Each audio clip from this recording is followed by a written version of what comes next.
For more on this latest development, we are now being joined by Dr. Srikanth Kondapalli, who is a professor in Chinese study at the Jawaharlal Nehru University in New Delhi. He's also served at the Institute for Defense Studies and Analysis, New Delhi, for nearly 12 years. So thank you so much for joining us. My first question to you, with these latest developments, with Xi Jinping perhaps not being at the G20 summit, according to news reports, what do you make of this? What is your reading of the situation? Well, at the moment, it is only a speculation based on a Reuters report about the Chinese president skipping possibly the G20 meeting. We have seen President Putin not attending the BRICS meeting in Johannesburg last week, but there was a virtual, meeting, and Foreign Minister Lavrov represented President Putin in Johannesburg. Likewise, it is speculated that President Xi Jinping may not be around in the Delhi G20 meeting. However, Premier Li Qiang, who took over as the premier in March this year at the National People's Congress resolution, it is speculated that he may attend the meeting. All of these are in speculation because when National Security Advisor Mr. Ajit Doval met with the Foreign Minister of China, Wang Yi, in Johannesburg for the Security Advisors meeting last month, it was suggested that President Xi will attend the G20 meeting. However, there is a new speculation now with these two reports coming from somebody from an Indian from China, as well as another quoted by the Reuters. So the speculation suggests that President Xi may not attend the G20 meeting. Right. So that is what we have right now, but contradictory kind of reports. There is still a lot of time for the G20, and so I think these speculations, we need not straight away go into those. Right. So while the speculation is rife and while we're just postulating on this matter, should President Xi Jinping not attend the G20, and with Putin also not being there, do we already see perhaps an emergence of a G18 instead? And what bearing does it have on the existing members of the grouping? Well, since the Bali summit meeting, the G20 had become 2 versus 18. Russia, China versus the rest of the 18 in G20. And when we look at the foreign ministerial meeting of the G20 in Goa, the finance ministers meeting held in Pune, and the central bank, leaders of the G20 meeting, it is speculated that the 2 versus 18 formula would be replicated in New Delhi as well when the G20 summit takes place. We do not know exactly how this would pan out. However, the Bali summit declaration, which for the first time mentioned more political issues such as the Ukrainian crisis, it appears that the New Delhi summit also will have a huge impact of the Ukrainian conflict. However, India had smartly diverted the attention of all the members towards the impact of the Ukrainian war rather than on Ukrainian conflict as such. For example, India had taken the lead on looking at the impact of the Ukrainian conflict in energy prices increase, food prices increase, fertilizer prices increase. And secondly, it has also suggested that African Union become the member of the G20. Thirdly, India also smartly diverted the attention towards the global South countries. So all these three have happened while since Bali, the G20 has been hijacked for the Ukrainian conflict. And so the 2:18 formula has come about in the G20. Originally, G20 was established for the resurrection of the global economy following the global financial crisis in 2007-8. Subsequently, there were several discussions in this regard. However, Ukrainian conflict overshadowed all the G20 discussions in the past 1 year since the February 28th launching of the Ukraine war. Right. Sir, let's also not forget that this speculation around President Xi Jinping not attending the G20 summit, it comes in the backdrop of China publishing its standard map that includes Arunachal Pradesh in its territory. How do you read this? Do you think this script is kind of pre-written, wherein he also had objection to the use of Sanskrit language ahead of the BRICS, and then China goes ahead and publishes its standard map that includes a state that India claims its own, and now speculation around Xi Jinping perhaps not attending the G20 summit? What is your reading of this timeline of events? We did see a pattern when Chinese leaders are coming to India.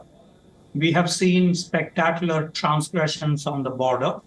When President Xi came to New Delhi last time, in September 2014, we had the tumor incident in the border areas. It was reported that Prime Minister Modi asked President Xi Jinping in Hyderabad House, what about the transgressions that are happening right then when the two leaders are meeting?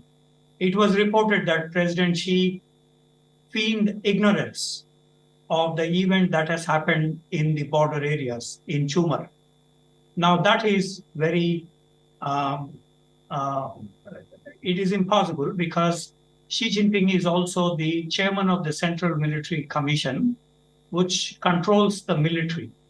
So either Xi Jinping is trying to ignore this issue and give a wrong answer, or it is also speculated that he doesn't have much control over the military, which is also quite possible because some rogue elements may have created the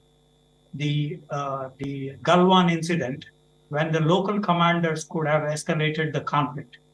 Having said that, we have also seen, even when the leaders have not visited India, Chinese leaders, we have seen 3 times before the Chinese have standardized the names.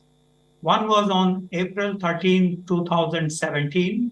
Some 17 place names have been changed also into Pinyin and Chinese language. Secondly, in January 2021, when China changed some 15 location names in Arunachal Pradesh. Right. And thirdly, in April 2023, when they have changed 11 place names, including Zimatang and others. Mm-hmm. The one that has been changed in the last 4 or 5 days is also about the standardization of the names that they mention about Southern Tibet, or as we call Arunachal Pradesh. So This is basically a psychological warfare that China is conducting. Right. Professor Kondapalli, also very interestingly, what do you read about the US-China relations here, with especially with top US officials to China, including Commerce Secretary, the Treasury Secretary, and the Secretary of State, among others, who made recent visits to China? Do you see a change in equations between the United States and China here? Indeed, one of the strong points why President Xi Jinping has to come to Delhi for the G20 meeting is possibly a meeting with President Biden in New Delhi, because President Biden has confirmed his visit to New Delhi for the G20.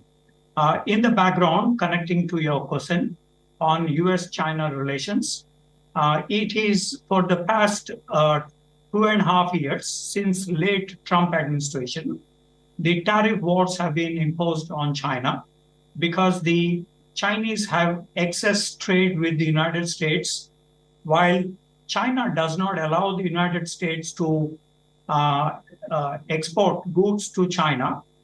Also, many Chinese companies have invested in United States.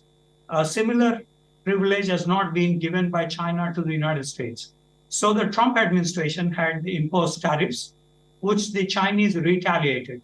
But the most important thing is that in the 19th Communist Party Congress, President Xi Jinping mentioned that China wants to occupy the center stage, which is now occupied by the United States. China wants to replace the United States. So this is the most crucial passage in the Communist Party documents, which has created friction with the United States. So the decoupling process, or some call this as de-risking process, has been initiated since late Trump, which Biden administration continued.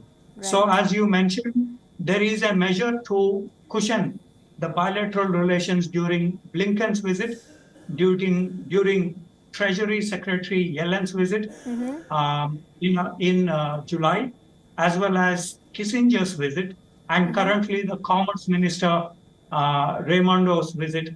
All these are meant to cushion the bilateral relations, but it appears China is adamant on continuing the friction with the United States, right, because they follow the policy of replacing the United States. Right.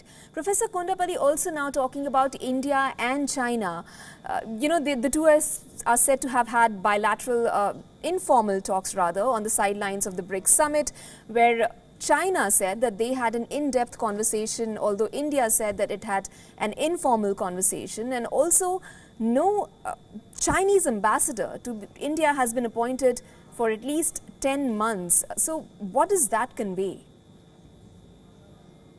Well, in the last 6 or 7 years, there are 4 Chinese ambassadors who have been changed prematurely without completing their term. It began with Chang Yang, with Luo Chao, 2 other ambassadors, and the latest being Sun Weidong. 5 of these ambassadors have not finished their term. It is generally believed in the Chinese foreign ministry circles that India posting is a kind of punishment posting for them because of the kind of animation that is there in the Indian conditions, specifically territorial dispute or other related matters. So generally, there is a reluctance on the part of the Chinese diplomatic corps to choose India as their destination. Of course, if the Communist Party decides to send somebody, it is that is the diktat, so they will have to follow. Nevertheless, given the kind of stalemate that we have seen so far, post-Galwan, and the number of differences that have arisen between the 2 countries, it would be hard to see a new Chinese ambassador coming up in any time near future. So that is one. Secondly, in terms of the meetings, informal meetings, Prime Minister Modi shook hands with President Xi in Bali, but no discussion took place at the time last year. In this meeting in BRICS in Joburg a few days ago, the speculation, as you mentioned rightly, that the Chinese have asked for a structured dialogue, while the Indian side had asked for an informal meeting because of the Chinese reluctance to vacate the lands that they occupied in Depsang Plains and in Demchok area. So India has followed from June 17, 2020, a line which was articulated by Dr. Jaishankar, that is, unless until peace and tranquility prevails on the border, there will not be any bilateral relations. So flowing from that, India had asked for only an informal summit because it is incumbent on the Chinese to first vacate those disputed lands in Aksai Chin and Ladakh areas. Right. Thank you so much, Professor Kondapalli, for giving us that detailed analysis on this subject. Thank you so much for your time.